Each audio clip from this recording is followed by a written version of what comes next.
तारीख थी 10 जून 2011, जिस दिन इस घटना को अंजाम दिया गया था। एक हत्या कर दी गई थी, लेकिन चौंकाने वाली बात यह थी कि जिसकी जान गई थी उसी ने खुद की जान ले ली थी। और खुद की जान लेना खुदकुशी कहलाता है, लेकिन ये खुदकुशी भी नहीं था। तो ऐसा कैसे हो सकता है? चलिए जानते हैं सब कुछ। इसी वीडियो में लास्ट तक देखते रहिए। यकीन मानिए आपको यह कहानी चौंका कर रख देगी। उत्तर प्रदेश के गोरखपुर के कमलेशपुरम कॉलोनी की रहने वाली एक लड़की किसी जरूरी काम से घर से बाहर निकलती है, लेकिन देर शाम तक वापस नहीं आ पाती है। घर वाले परेशान होकर पुलिस में शिकायत दर्ज करवाते हैं। एक जवान लड़की के गायब होने की खबर से शहर भर में हंगामा हो जाता है। पुलिस तेजी से काम करते हुए उस लड़की को ढूंढने निकलती है, मगर मुर्दा लड़की का शव परिवार वालों को सौंप दिया जाता है और उसका अंतिम संस्कार भी कर दिया जाता है। अब सबसे बड़ा सवाल था कि इस लड़की की हत्या किसने की है। पुलिस इसी सवाल का जवाब तलाशने के लिए देर रात एक कर देती है। पुलिस की मेहनत रंग लाती है और फाइनली पुलिस को जवाब भी मिल जाता है। जवाब हिला देने वाला था। दुनिया की नज़र में जिसकी हत्या हुई थी असल में वही मर्डरर भी था। ऐसा कैसे पॉसिबल है कि जिसका कत्ल हुआ है वही इस केस का कातिल भी हो। हम आपको जिस सच्ची घटना की पूरी कहानी बताने जा रहे हैं उसमें सच में ऐसा ही हुआ था। शायद आपको अभी बातें समझ नहीं आ रही होगी, मगर जब आप इस वीडियो को आखिर तक देखेंगे और हिला देने वाली कहानी की पूरी सच्चाई जानेंगे तो आपके होश उड़ जाएंगे। पूरी कहानी कल्पना से परे है और इस पूरी कहानी को अंजाम देने के पीछे की वजह भी और भयावह है। इस पूरी कहानी की सबसे अहम किरदार है शिखा दुबे। शिखा दुबे उत्तर प्रदेश के गोरखपुर के कमलेशपुरम इलाके में अपने परिवार वालों के साथ रहा करती थी। 2011 में शिखा दुबे की उम्र 23 साल की थी और वो इस समय दीनदयाल उपाध्याय यूनिवर्सिटी से पोस्ट ग्रेजुएशन की पढ़ाई कर रही थी। शिखा देखने में बेहद ही मासूम और शरीफ थी। शिखा 10 जून 2011 को कुछ जरूरी काम के लिए घर से बाहर निकलती है। शिखा घर वालों से कहकर जाती है कि थोड़ी देर में वापस आ जाऊंगी, मगर काफ़ी देर हो जाती है मगर वो वापस ही नहीं लौटती। जैसे जैसे शाम ढलती है परिवार वालों की चिंताएं बढ़ने लगती है। ज़्यादा अंधेरा हो जाने पर परिवार वाले अपने स्तर से शिखा दुबे की खोजबीन शुरू कर देते हैं। दोस्तों रिश्तेदारों तक को फ़ोन किया जाता है, मगर शिखा की जानकारी कहीं से नहीं मिलती है। जब शिखा का कहीं भी अता पता नहीं चलता है तो थक हार कर शिखा दुबे के पिता राम प्रकाश दुबे गोरखपुर के एक स्थानीय पुलिस स्टेशन में जाकर बेटी के गायब होने की शिकायत दर्ज करवाते हैं। मामला दर्ज करने के बाद पुलिस वाले राम प्रकाश दुबे से पूछते हैं कि क्या आपको किसी पर शक है। जवाब में वो दीपू यादव का नाम लेते हैं। दीपू यादव ही इस कहानी का दूसरा सबसे अहम किरदार है। राम प्रकाश दुबे के मुताबिक दीपू यादव उनके पड़ोस में ही रहता है। पुलिस को दिए बयान में राम प्रकाश दुबे बताते हैं कि दीपू यादव अक्सर उनकी बेटी शिखा दुबे को परेशान किया करता था, इसलिए उन्हें शक है कि हो न हो दीपू यादव ने ही उनकी बेटी को कहीं गायब किया है या फिर उसकी हत्या कर दी है। सब जानने के बाद पुलिस तुरंत एक्टिव होती है और भागते हुए दीपू यादव के घर आती है। यहाँ कर पता चलता है कि दीपू यादव खुद ही लापता है। अब पुलिस वालों का शक यकीन में बदल जाता है और वो दीपू यादव को ढूंढने में लग जाते हैं। इधर पुलिस शिखा दुबे की भी तलाश में लगी रहती है। इसी खोजबीन के दौरान पुलिस वालों को सरयू कैनाल कॉलोनी के पास में एक जंगल में एक लाश मिलती है। यह लाश एक लड़की की थी। लाश का चेहरा बहुत ही भयानक तरीके से बिगाड़ दिया गया था। चेहरे से पहचान करना मुश्किल था। एक लड़की की लाश मिलते ही पुलिस वाले तुरंत राम प्रकाश दुबे के परिवार वालों को बुलाते हैं और उससे पहचान करने के लिए कहते हैं कि कहीं यह सब गायब हुई बेटी शिखा दुबे का तो नहीं है। खबर मिलते ही शिखा दुबे के परिवार वाले लाश की पहचान करने के लिए आ जाते हैं। क्योंकि चेहरा पूरी तरीके से बिगाड़ दिया गया था, इसलिए चेहरे से पहचानना तो असंभव था, लेकिन शरीर पर पहने हुए कपड़े और शव के आसपास बिखरे हुए सामान से, साथ ही साथ पैरों में पहनी हुई चप्पल और गले में मौजूद काले धागे से आसानी से पहचान किया जा सकता था कि ये शिखा दुबे ही है। क्योंकि भले ही चेहरे पहचान में ना आ रहा था, मगर शरीर पर जो कपड़े थे वही कपड़े पहनकर अंतिम बार शिखा दुबे अपने घर से निकली थी। इसके अलावा जो चप्पल, दूसरे सामान तथा गले में काला धागा मिला था वे सभी शिखा दुबे की ही पहचान कर रहे थे। पहचान होने के बाद शव को पोस्टमार्टम के लिए भेज दिया जाता है। पोस्टमार्टम में खुलासा होता है कि गला दबाकर हत्या करने के बाद लड़की के चेहरे को धारदार हथियार से काटा गया है और भारी चीजों से हमला करके चेहरे को बर्बाद भी किया गया है। इसके अलावा पोस्टमार्टम में सेक्सुअल हरासमेंट की भी पुष्टि होती है। शरीर को कई जगह से सिगरेट से भी जलाया गया था। इस दरिंदगी की खबर बाहर आते ही लोगों का गुस्सा भड़क जाता है और लोग जल्द से जल्द आरोपी के गिरफ्तार होने की मांग करने लगते हैं। इधर पोस्टमार्टम के बाद सभी जरूरी फॉर्मेलिटीज पूरी करने के बाद लड़की का शव परिवार वालों को सौंप दिया जाता है, जो विधिवत तरीके से उसका अंतिम संस्कार भी करते हैं। इस घटना ने बड़े स्तर पर अखबारों की सुर्खियां बटोरी थी और लोगों में बड़ा गुस्सा था। इसलिए पुलिस वाले भी तत्परता दिखाते हुए जल्द से जल्द हथियारों की तलाश में लग जाते हैं, क्योंकि शिखा दुबे के पिता ने दीपू यादव नाम के लड़के पर शिखा दुबे की हत्या का शक जताया था। इसलिए पुलिस दीपू यादव को ही प्राइम सस्पेक्ट मानते हुए हाथ पैर मारना शुरू कर देती है और दीपू यादव से जुड़े दर्जनों लोगों को उठाया जाता है। यहाँ तक कि दीपू यादव से जुड़े 50 से ज़्यादा दोस्तों से पूछताछ होती है, मगर कहीं से भी दीपू यादव का पता नहीं चलता है। काफ़ी मेहनत के बाद दीपू यादव का एक करीबी दोस्त पुलिस के हाथ में लगता है, जो पूछताछ में खुलासा करता है कि दीपू यादव अक्सर सोनभद्र आया जाया करता था और पिछले कुछ दिनों से उसने सोनभद्र का जिक्र भी कई बार किया था। अब गोरखपुर पुलिस सीधे सोनभद्र का रुख करती है और दीपू यादव की तलाश में सोनभद्र शहर का कोना कोना छान मारती है। तलाश कई घंटा तक होते रहती है, मगर कहीं भी दीपू यादव का अता पता नहीं चलता है। फिर भी पुलिस वाले हिम्मत नहीं हारते और अपनी तलाश जारी रखते हैं। इसी तलाश के क्रम में वो एक ऐसे घर पर पहुंचते हैं जो अंदर से बंद था। पुलिस वाले आकर दरवाजे पर दस्तक देते हैं। कई बार नॉक करने के बाद एक लड़की आकर दरवाजा खोलती है। दरवाजा खोलने वाली लड़की को देखकर पुलिस वालों के पैरों के तले से जमीन खिसक जाती है। दरवाजा किसी और ने नहीं बल्कि उसी शिखा दुबे नाम की लड़की ने खोला था।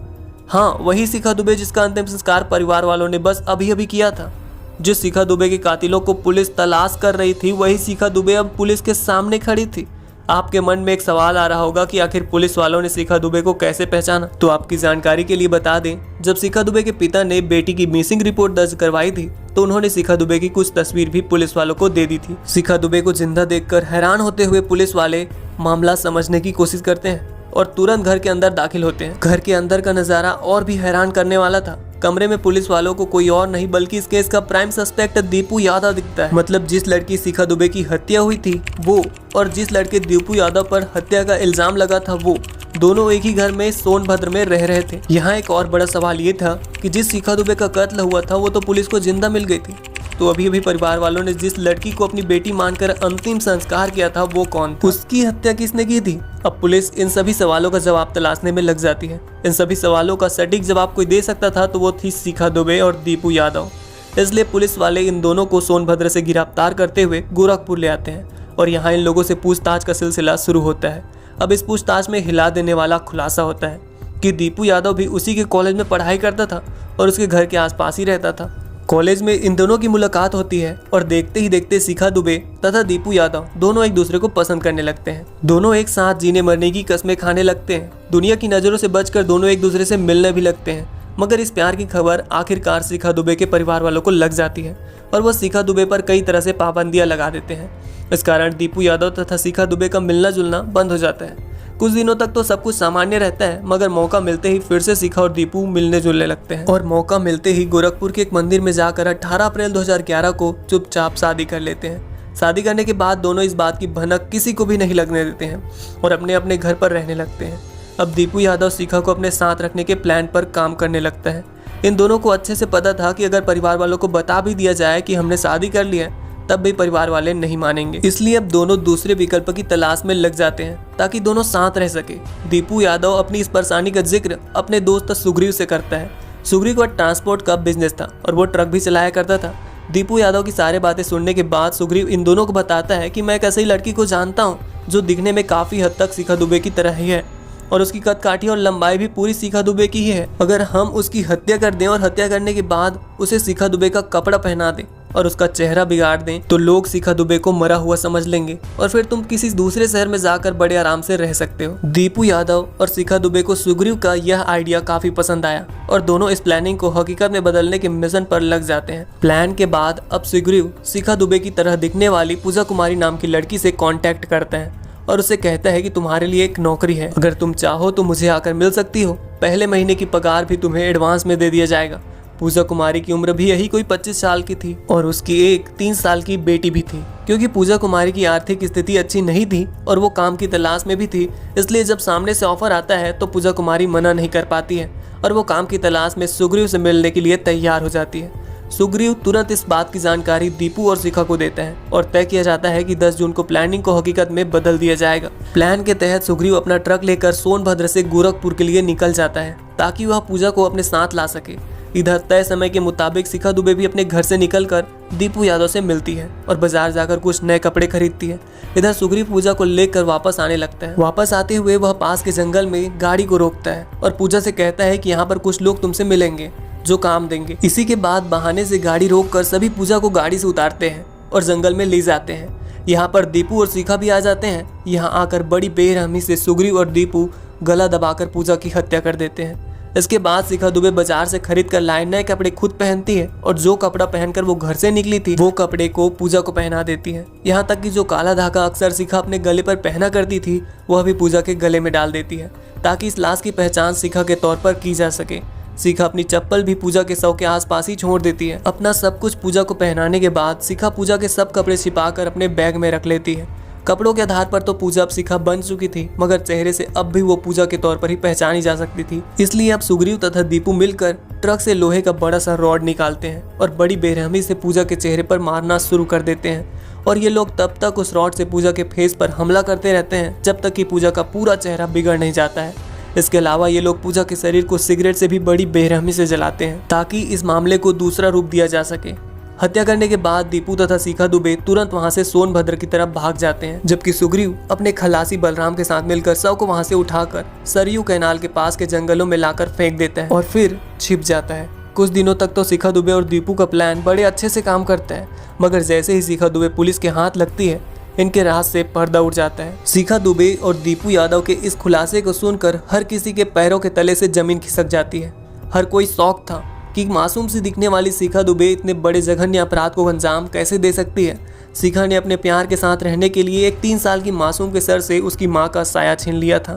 इस खुलासे के बाद जब शिखा दुबे को पिता के सामने लाया जाता है तो एक पल के लिए तो उन्हें यकीन भी नहीं होता है कि जिस बेटी को वो मरा हुआ समझकर अंतिम संस्कार तक कर चुके थे वही अब उनके सामने खड़ी थी। पिता बेटी की गाल को छूकर यकीन करने की कोशिश करते हैं कि वह जिंदा है। वो थोड़े भावुक होते हैं, मगर थोड़ी देर के बाद अपनी भावनाओं पर नियंत्रण करते हुए कहते हैं कि जितने जघन्य अपराध को इसने अंजाम दिया है इसे जिंदा रहने का कोई हक नहीं है, यह मेरे लिए मर चुकी है। इन सभी खुलासों के बाद पुलिस दीपू यादव, सुग्रीव तथा शिखा दुबे और बलराम को गिरफ्तार करते हुए जेल भेज देती है। जिस शिखा दुबे का इस कहानी की शुरुआत में कत्ल होता है वही शिखा दुबे कहानी के अंत में कातिल निकलती है। फिलहाल इस केस की स्थिति के बारे में जानकर आप शॉक रह जाएंगे। शायद आपको यकीन भी नहीं होगा कि 2011 में घटी इस घटना के कुछ साल तक तो ये शिखा दुबे और दूसरे आरोपी जेल में रहते हैं, मगर कुछ साल बाद ही शिखा दुबे तथा दीपू यादव बेल लेकर जेल से बाहर आ जाते हैं। अमर उजाला की एक रिपोर्ट के मुताबिक जेल से बाहर आने के बाद शिखा दुबे तथा दीपू यादव अलग अलग शादी करके अपनी दुनिया बसा चुके हैं। वहीं कुछ खबरों के मुताबिक आज भी इस केस की फाइलें अदालत में धूल बना रही हैं। कहने का मतलब ये है कि अभी तक कोई अंतिम फैसला नहीं आया है। इस बारे में अपनी राय नीचे कमेंट सेक्शन में कमेंट करके बताएं और ऐसे ही क्राइम से रिलेटेड एंटरटेनमेंट और शॉक्ड रह जाने वाली कहानी सुनने के लिए हमारे चैनल को सब्सक्राइब करके बेल नोटिफिकेशन को ऑन कर लीजिए। साथ ही वीडियो को लाइक और अपने दोस्तों के साथ शेयर करना बिल्कुल मत भूलिएगा।